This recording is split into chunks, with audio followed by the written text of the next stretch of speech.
unrehearsed. But in our conversation, we uncovered some biblical truth that I pray you can use as you take one of the highest callings any of us can have, and that is to raise godly children.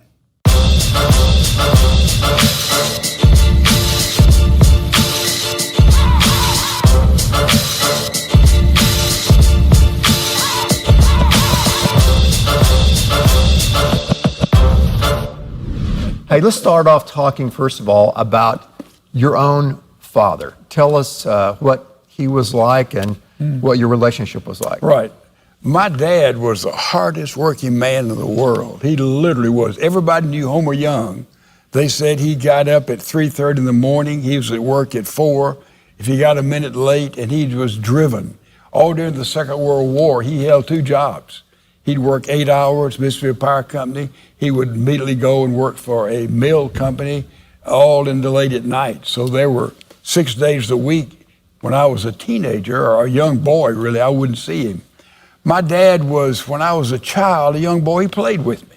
And we had a lot of fun together. He was an electrician. He would fix things. He'd show me how to fix things.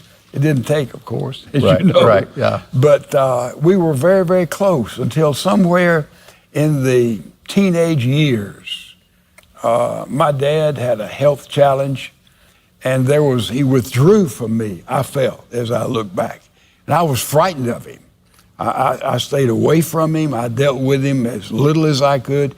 What little money we had, he was very generous with me, but I had no relationship with him really in my teenage years, all the way into adulthood. Mm-hmm. And so I missed that father that I felt appreciated me, loved me. He had a real trouble in my going into the ministry. When I was studying engineering, University of Alabama, and when I felt God called me to the ministry, I remember him saying, you could really be something. You're throwing your life away, because he looked on the clergy as the laziest, most unproductive people in the world.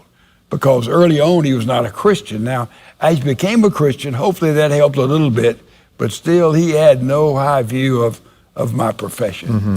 So my dad was hardworking, he was diligent, he was honest, he was scrupulous in what he did.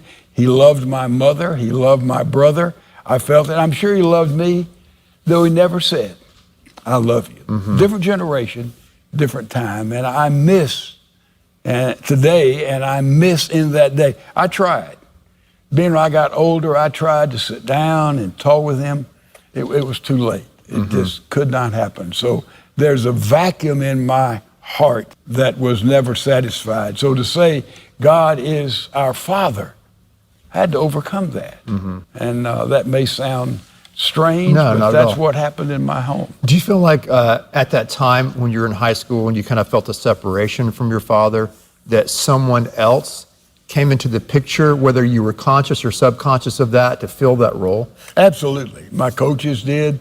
Floppy Bishop, who's one of my coaches, and Floppy loved me and reached out to me. I had a Bible study teacher.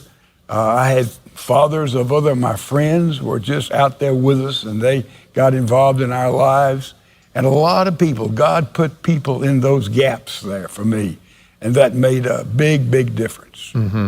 And there was a philosopher that said, we have our biological fathers, but there's also comes a point in time in our life that we choose, in a sense, a second father, or a second father chooses us, and they help kind of fill in gaps that we have as kids growing up. And we just need affirmation, just a little bit of affirmation. Mm-hmm. I'm sure coming up, when I said, Ben, that was good, that was fine. I went to every basketball game I think you ever played until you got in college. And so that was what I loved. I identified with you. I tried to build the right stuff in you, let you know I was there. Mm-hmm. I cared. I loved you. And I'm sure my dad did. Sure. But my mother was a strong disciplinarian, and my dad sort of floated away, I felt, from me. But there were other men there who affirmed me. Just a little bit of praise for a child goes a million miles, particularly a teenager. Right. That's huge. And I think there are a lot of people that are watching today that are single parent moms. And they're wondering, what can I do with my son or my daughter to have them to have that experience if they're disconnected from their biological father? And what would you say to that? And how does the church come in? Well, this is who we are. These are the teachers in church. That's the reason you know how careful we are as to who teaches, who leads our kids, our teenagers. We spend a lot of time in prayer trying to find those right guys, as well as females, who will be there and really help those parents build into those kids what God knows they need to get if they're going to survive in this crazy culture we live in. Sure. I look back in my life, and you and Mom were always there at the same time. I needed those Bible study teachers. I needed my youth leaders. I needed my coaches also to affirm me in who I was as I was growing and maturing. And that's one of the great things about our church. We have so many avenues and ministries that allows for that kind of relationship to occur. Does that make sense? In any area, everybody didn't play sports. Sometimes it was art, sometimes it was travel, sometimes other interests that kids would have. And we try to keep all those doors open where they'll find a place that, identified this group, that group, whether it was the intellectual group, whether the groups that they had to work to survive as well as go to school. So you have all these different entities, and we as a church have to have the kind of openness and the kind of ministry that touches the needs of so many different type of kids that come our way. Sure. I want to share a word from Scripture with us here today, and I want you to comment on it. And this is, by the way, this is unscripted. So this is, but I know you can comment. I think they can tell. I think you've preached from this before, but I want you to comment on it as it relates to fathers. And it's in Ephesians 6, and it's where Paul says, "Fathers, do not exasperate your children. Instead, bring them up in the training and instruction of the Lord." So talk to me about this verse off the cuff. Though I know you've studied it for many decades, and what that means. Well, it's a mistake that I've made many times, I think, as a father. It seems every time being, for example, your life, you'd want to talk, it would be, you'd come in from somewhere on Saturday night about, 11:15, 11:30, and all of a sudden you wanted to talk. Well, I had to go to work next morning. Right. Sunday was my day. I had on my game face. So you'd go and start sharing with us and sit down on the bed, and I'd be very impatient. I'd say, "Ben, man, let's do this tomorrow." And so I did that about once or twice, and your mother said, with her great wisdom, said, "Look, Edwin, when they want to talk, we listen." Right. So after that, Cliff never heard that, maybe Ed never heard that. You didn't hear that again. I saw she was right. Right. And so many times we frustrate our kids. When they want to talk, we'd better push everything else to the side and listen. Otherwise, there's frustration there. Also, we cannot discipline enough, and we can discipline too much. We can be right as fathers and mothers in disciplining our children, but the tone of voice in which we do it, the manner in which we do it, our approach in which we do it, the timing in which we do it. Otherwise, we exasperate them. They think we don't care. And young kids interpret love time. That's right. Time. And it's time we spend with them is the most important thing that we can do. I remember the kid that said to me, "When you think of your mother, what do you think of?" And I said, "Well, I think of a big mouth." I said, "What would you like to think of?" I said, "I'd like to think of a big ear." That's good. So we have to listen, ask little questions, and then we'll have a place in which they'll come to us. Train up a child the way they should go. When they're old, they'll not depart from it. What does that mean? Well, I hope I built the right stuff. No, when they're old, they'll come and they'll be a friend. And they will look to you for counsel. Your girls come to you and say, "Dad, what about this?" If you hadn't built the right stuff back there, they wouldn't come. Right. I think that's a great word too. And I think as parents, as fathers and mothers, patience, because kids go through stages. And I know a lot of people are worried, well, my son is not excited about church as he used to be, or my daughter's not, and the story's not finished yet. And I know in my home, because I went through a divorce, so my daughters were living between two parents in their junior and senior high years, I had to be very patient in waiting for them and being consistent and being there and knowing that they're trying to navigate a very difficult situation. And so I think all parents are trying to help their kids navigate different situations that are stressful. But sometimes we get really impatient, like how come they don't get it yet? And what I did, I tried to put all three of you guys in the same mold, and you're totally different. It took me a while to figure that out. I had, Ed first, and you, then Cliff came on after the fact. And, Cliff got the benefit of the curse of all of you went ahead. And I think we did a better job with Cliff than we did with you or with Ed, because we were more mature as parents. We weren't as impatient.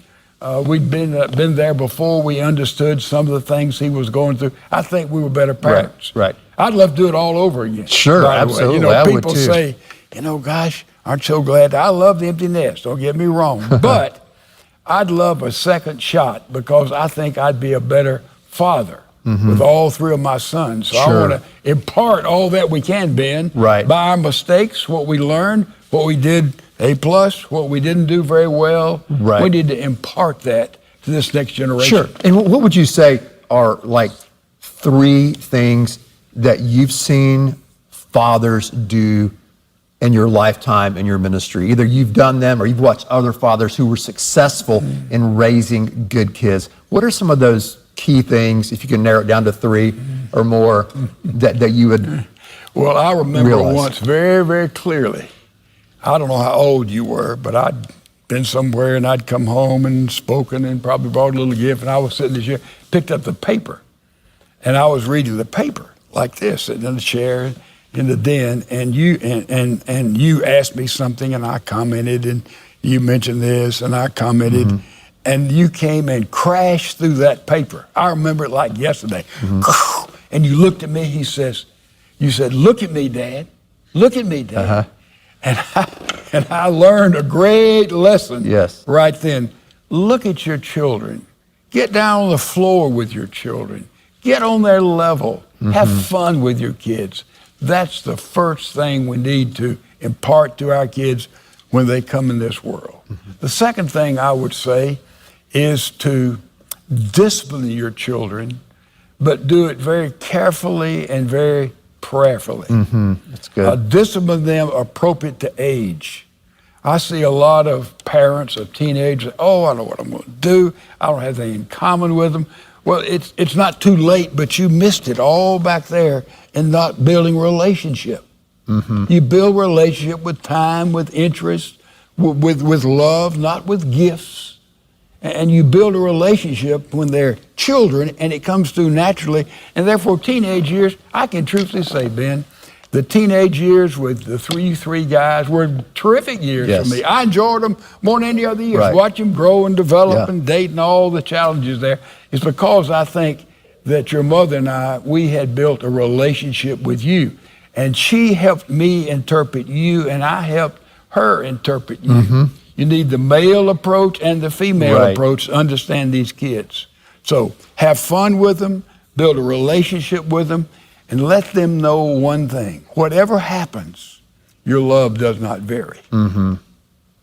When you made a mistake, my love was consistent. When you did great, my love was consistent. And that's the way God treats us, thank God. So that's the 3 things that pop into my mind when you think about parenting. Let's talk about, because we're meeting here and talking in a gymnasium for a reason. And because I've been asked, this is kind of selfish, I'm going to be selfish here for a second, but I know a lot of people have this question. I've been asked this question a million times, literally. And that is, what was it like growing up in a preacher's home or growing up in our home? I've been asked that question. I can't tell you, so I'm going to be selfish. And I'm going to ask.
Ask you to describe how you remember what our home was like growing up, because I think people have a lot of misconceptions. No question. People said when all of you were kids, well, it's a preacher's kid, we know that made me upset more than any other thing. I said, look, in our home, we are seeking to build a Christian home, independent of the church, the deacons, what everybody thinks. That I didn't let that enter into my thinking or your mother's thinking. We just wanted to have a Christian home, Right. period. We didn't let people put us in a box.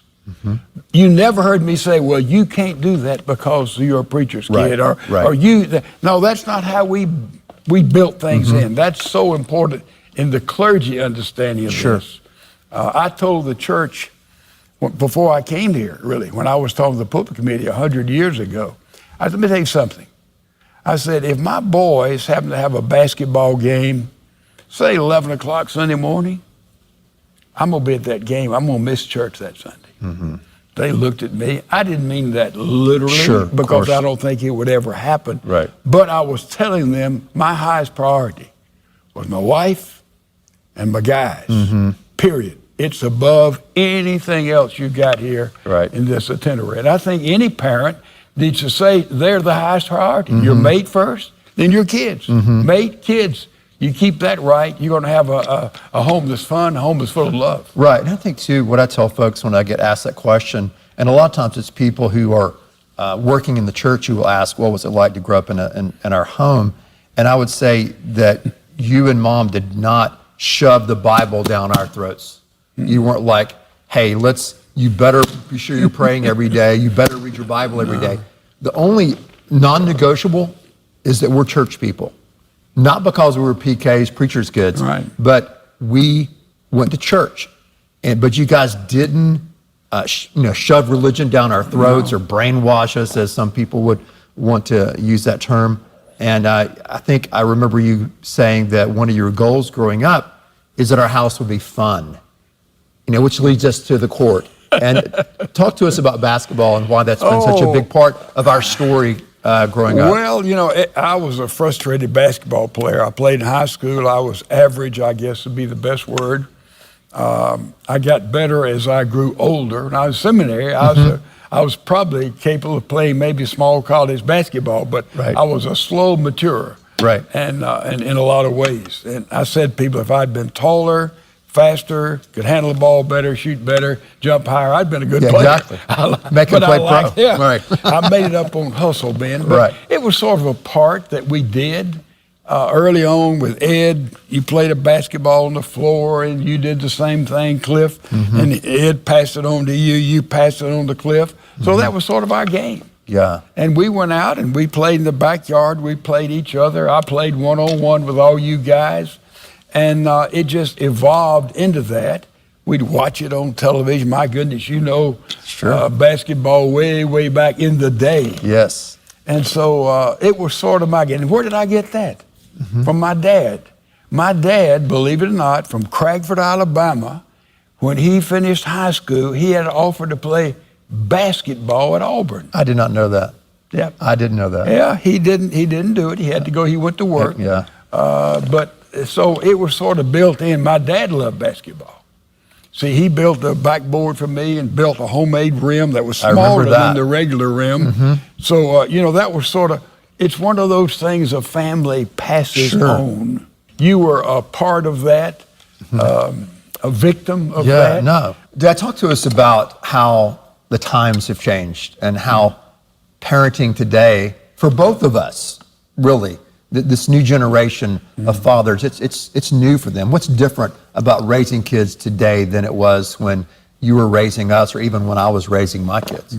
Well, I look at the grandkids and I see the difference, and primarily, this is the difference. Yes. Because kids today, this is the posture that you see, and they live by this. They communicate by this. They study by this. This becomes the center of their life. Somewhere, we've got to take this and put it to one side if we're going to really get through to our kids or to anybody.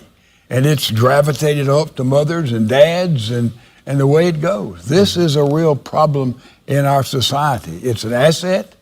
It's a wonderful gift that we have. Yes. But it can totally saturate a personality, particularly kids. They've been brought up with this, and Right. it's a deadly thing to be brought up with. Yeah, it's a double-edged sword. Technology Yeah, is. yeah. I mean, you can look back at the automobile. That was a game changer in our society, much like the cell phone. It gave Absolutely. kids and young people mobility, and then eventually, that's why we don't have communities today, because you can live anywhere you want, primarily because of the automobile. And with that, you can go around It's the world. worse. It's worse. Yeah. I think we need to put these things aside for days at a time or even weeks at a time. I heard today a wonderful thing. They said, in light of all of our problems we have today in our broken America, what do we do about it? How do we get sanity back? And the suggestion was made, cut off your TV and all your communication for a week. Just cut it off. Just back away from it. And after about a week, it'll cleanse your heart and spirit, and all the heavy things that Yes. come on us from the virus, from the riots in the street, we'll begin able to put things in perspective and once again be able to see maybe the view that God would give us in that book. I think that's good counsel. I think that's great. I think one thing that we can do, it's simple, is when you're having a meal with your family, have a shoebox and everybody puts their cell phone, at least for a meal. Everybody puts the cell phone in the shoebox, and then after the meal's over, you can get your Or just have a rule. You know, we just don't do that. right. And I think this is a game changer in the 21st century. And I think we have to deal with it radically. I don't think we just taper off. We've got to have things like you said. This is when we cut it off. Yes. And there are times in which you're unavailable. I talked to Elton Trueblood personally when I was a youngster at Wake Forest. In fact, Tell them who Elton Trueblood is. Elton Trueblood was a Puritan. He was a wonderful author. For many years, he wrote 1 or 2 books a year, a real scholar, a real visionary, a godly man. And I asked him, I said, Dr. Trueblood, give me some advice about the ministry. He said, if you're available all the time, not available any of the time. There's got to be times you shut down your life. And I've practiced that through the years. I listen to that, and you know, Ben, I have days I'm unavailable. Right. Because I'm alone. I'm trying to get ready. I'm preparing my heart and my life for things. And see, somebody already is trying to get funny. me. They're That's so already funny. after me here at this case in point, yeah. So I think we have to do that. We have to realize we can't be available all the time. Right. But we really have to have those times away from all the media. Sure. Where God can do something in our lives. And I think that really when you look, I call them the flyover verses in the gospel. They're those verses where it says, you know, Jesus was ministering to thousands of people, and it said he broke away from them and he went away to a lonely place to pray, or they were looking for Christ and he was up in the mountains praying alone. So if Jesus Christ, who's God in the flesh, needed those times to reconnect with his Father, how much more do we need to... Being available all the time, Yeah. you're not available any of the time. It's perfect. Your Yeah. all the time means nothing unless you have this vertical time. Sure. The horizontal time, well, we love that. The vertical time, we have to learn also to love that. And through the years, I'll have to tell you, without being super pious, I love this more and more. Dad, if you could speak to those that are watching and give them a challenge or a word of blessing, what would you say to them? You know, the Bible says that fathers are to be lovers and leaders in the home. That's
That's our verse there we started with, Ben. In Ephesians 6. Right. And if fathers become lovers and leaders in the home, hey, look out.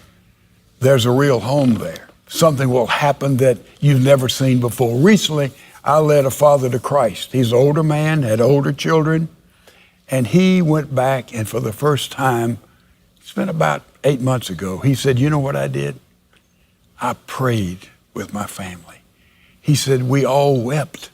Here's a father who was a quasi-Christian, now experienced a relationship with Jesus Christ. And when he prayed for his family for the first time, it was revolutionary. And he said, you know, I wish somebody had told me how to walk with Christ many, many years ago. Dads, the biggest problem in America and the world today are homes without fathers. Even if they're present, they're not fulfilling the biblical role of being a leader, you know what that means, and being a lover.